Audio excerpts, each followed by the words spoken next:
Wes Craven's return to the Nightmare on Elm Street series was a welcome one. The first is an undeniable classic and could have just as easily taken a number 2 spot, but I like New Nightmare because of its unique take on the Nightmare on Elm Street universe. In this movie, A Nightmare on Elm Street is a movie. Robert Englund's making TV show appearances in Freddy makeup and even making appearances as himself in the movie to offer some advice to Heather Langenkamp. Speaking of Heather, she's got it rough. Her husband gets off very early in the movie, which is a work of Freddy. She's also being stalked by a Nancy-loving fan, and her son's losing his shit, which is the main plot of the movie. Freddy's trying to get Heather, or rather Nancy, the character Heather played in the Nightmare on Elm Street series, through her son Dylan. Wes Craven, ironically enough, also makes an appearance as himself and is even working on another Nightmare on Elm Street movie in the movie, which is the movie.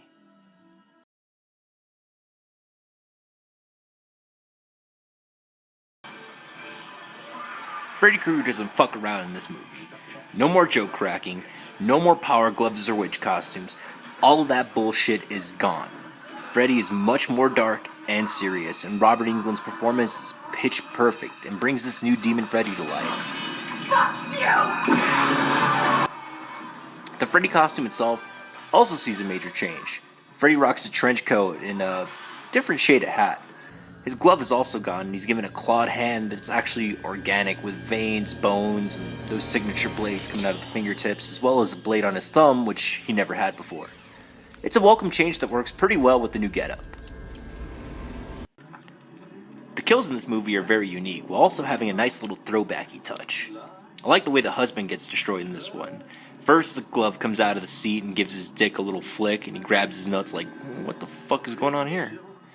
I feel no sympathy for him, though, because he acts like a complete fucking jackass right before he gets annihilated.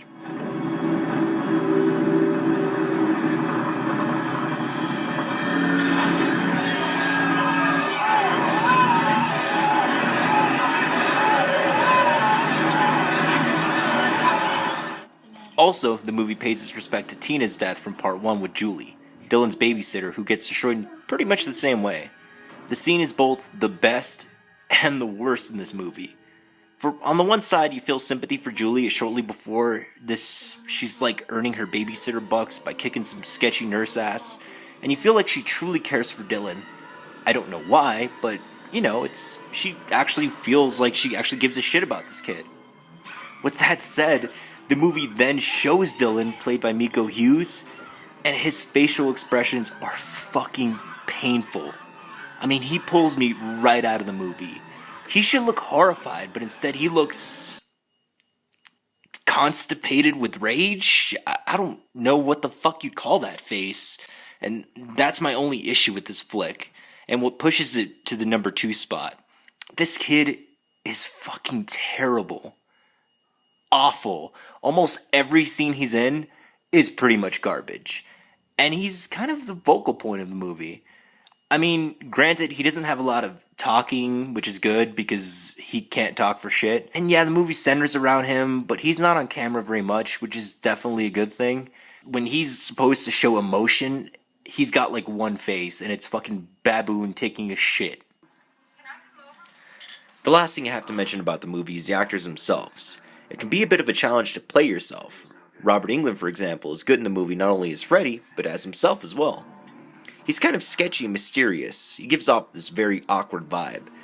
For example, the scene when he's on the phone with Heather, he doesn't reveal to her that he's also seeing Freddy and, painting him.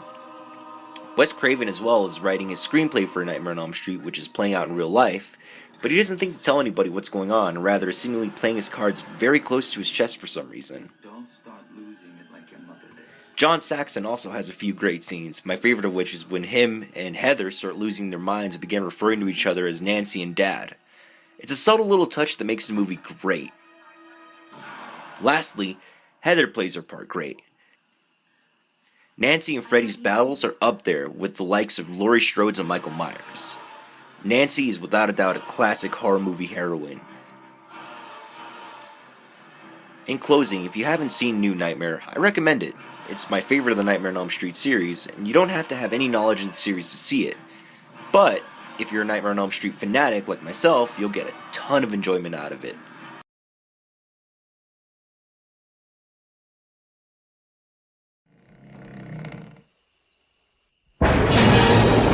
miss me? I do miss you.